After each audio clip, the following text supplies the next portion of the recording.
My channel. Please like, share, and subscribe, and also hit the notification bell down below so you don't miss out on any future uploads.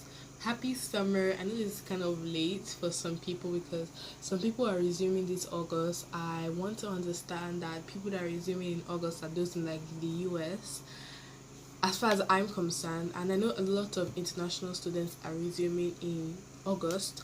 But as for me, I still have about 41 days to go.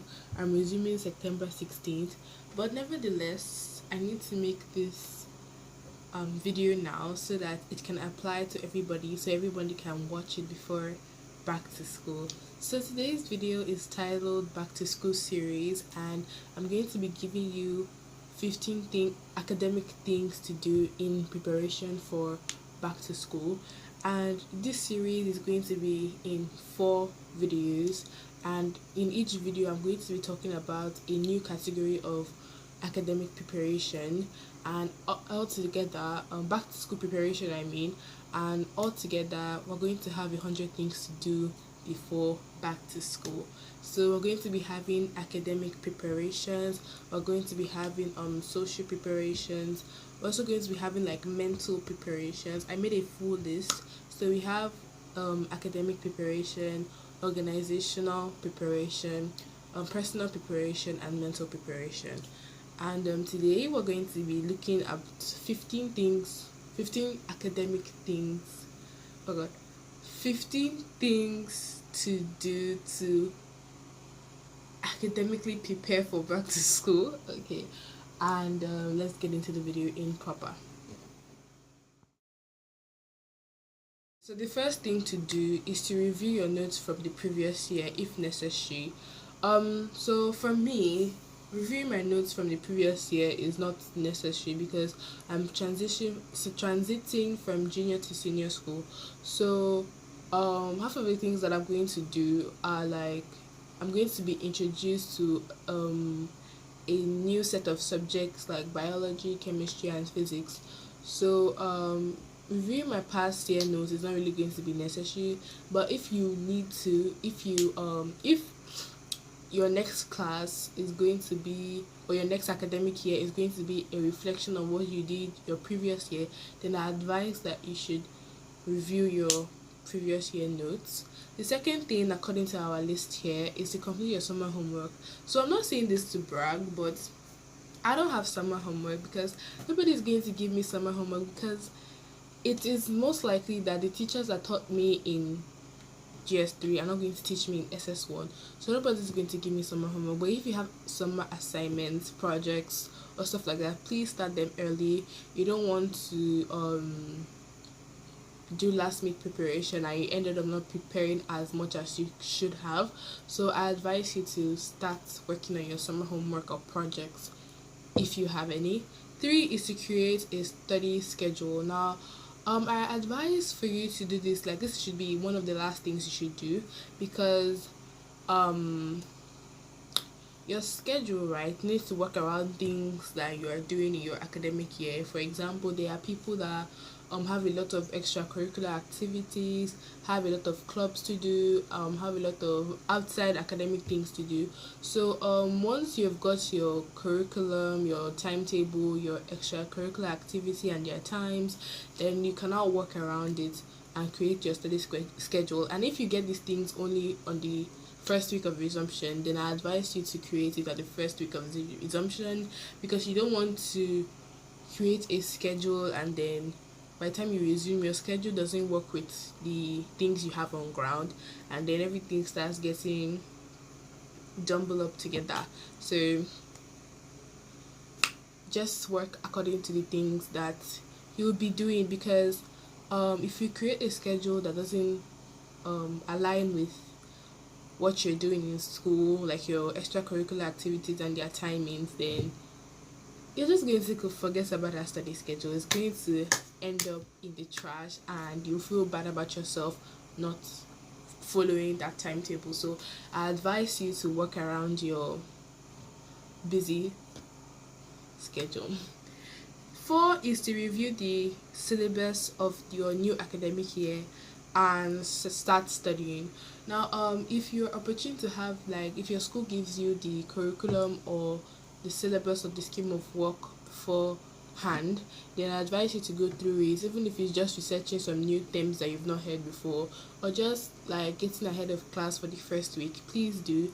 It really helps. And if your school doesn't provide it beforehand, then I advise you to do some research, or yeah, to do some research. And this will lead us to the next tip, which is to ask your seniors or friends who has taken the course that you're about to take. So one of the things that you should ask them is like for the curriculum, things to expect, and if you know that the same teacher that taught them will teach you, ask them about their teaching experiences and how each teacher teaches, so that you know what to do and what not to do and what to expect, so that you will not be too surprised in the first year of school, and you will not be too stressed, so you know what to expect. And overall, just ask your seniors or your friends that have taken the course that you've taken, that you want to take, so that you will not be surprised, you will not be too overwhelmed, and you would have a great academic year. 6 is to set academic goals, to define what you want to achieve during the semester. You need to set everything down on a piece of paper or somewhere where you'll be reviewing them every day, where you see them every day. It could be in your planner, it could be on a piece of paper pasted on your wall, your study desk, or wherever you could see it every day. Me, I have a lot of places to paste it. I can paste it on my wall, I can paste it on my wardrobe, I can paste it on my desk, because these are the places that I wake up to see every day.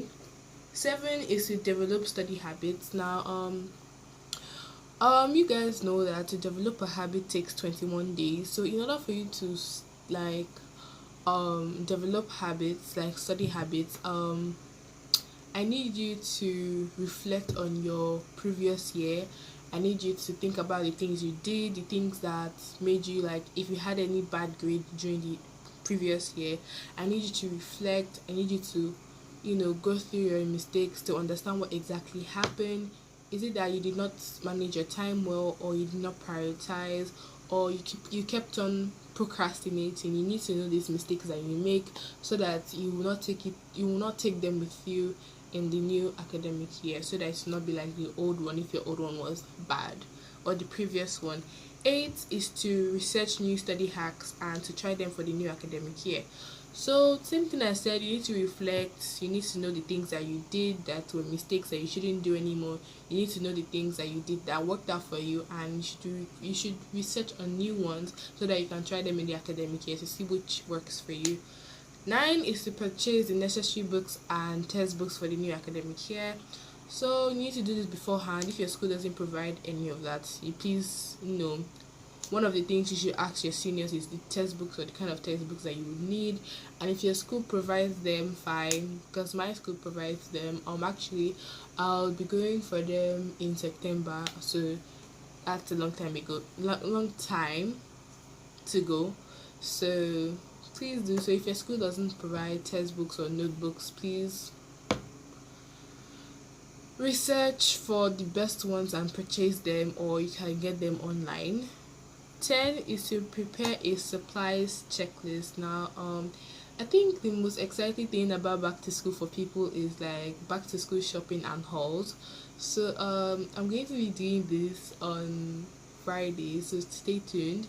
And hopefully on Friday. And yeah, I'm going to be going back to school shopping, and I've already prepared my checklist a long time ago. So things you would need: pens, pencils, highlighters, markers, and if possible, please get a transparent sticky note. It really helps when it comes to drawing like a diagram from a textbook and you need to put it in your notes. You can just easily trace out from the textbook and then paste it on your notes. It's really easier. And just get the necessary essentials, because there are some subjects that would require you to get specific things, or there are some teachers that require you to get specific things. So just get the overall necessities, like pens, pencils, things that you know you would need, And for those things that you don't know whether or not to get them, like a calculator for example, there are different kinds of calculators. There's a graphic calculator, there's scientific, there's the usual calculator. So if you don't know if your teacher would specify, please wait until school resumes. Then you can now ask your teacher, or if you're opportune to email your teacher before school resumption, please do, so you know exactly what to buy, so you don't end up buying the same thing again, because things are really expensive. Okay, 11 is to establish a note-taking system. So for those of you, because I know a lot of international students take notes by themselves by going through the teacher's slides and listening in class. So establish a note-taking system. I personally don't really have a note-taking system, because teachers in my school provide the notes. All they need to do is copy it down on the board, and we copy along with them. And but I don't know how this SS1 would be, because before we vacated, our principal wants to introduce this e-learning stuff in our school. So I don't know how it will go, but if I would need to establish any note-taking system, you'll be updated as I go on in my new phase of life. 12 is to familiarize yourself with your new teachers if you can. Well, if you can, please do. You need to know their, things that they expect from you, their way of teaching. Are they strict? Are they not? Are they nice? Do they like? Would they be the ones to be able to give you an extension to your deadline, stuff like that? So you need to know how your teachers will be, so that you will not be too frustrated with their way of teaching by the time school starts. But me, I don't think I'll be able to familiarize myself with teachers, but I do know the set of teachers that take this particular set of subjects that I'm going to be taking in senior school. So let's see how it goes. 13 is to research new subjects. Like me, for example, I'm going to be taking a new set of subjects: chemistry, biology, physics, economics, I think. Technical drawing is not really new to me, because we did basic technology in junior school. But you need to review this, research these new subjects, so that you can have a basic knowledge of their concepts and introductions. 14, I know you guys don't want to hear this, but review your previous year grades. Now your grades, like, I know it's probably one grade that you got that you're not really proud of. Maybe you didn't pass as much as you wanted to, or you ended up failing and you really want to forget it, and then you're going through your grades and you see it once more and you get sad. You need to review your grades, so that you know what exactly happened, what made you to get this. Is it that you didn't practice as much as you wanted to, or you didn't read as much as you should have? Or you need to know these things, so that you don't carry it along with you with the new academic year. And the last one is to download educational apps like Google Docs, Forest for time management, Pomodoro Timer for time management, Flip Clock, what else?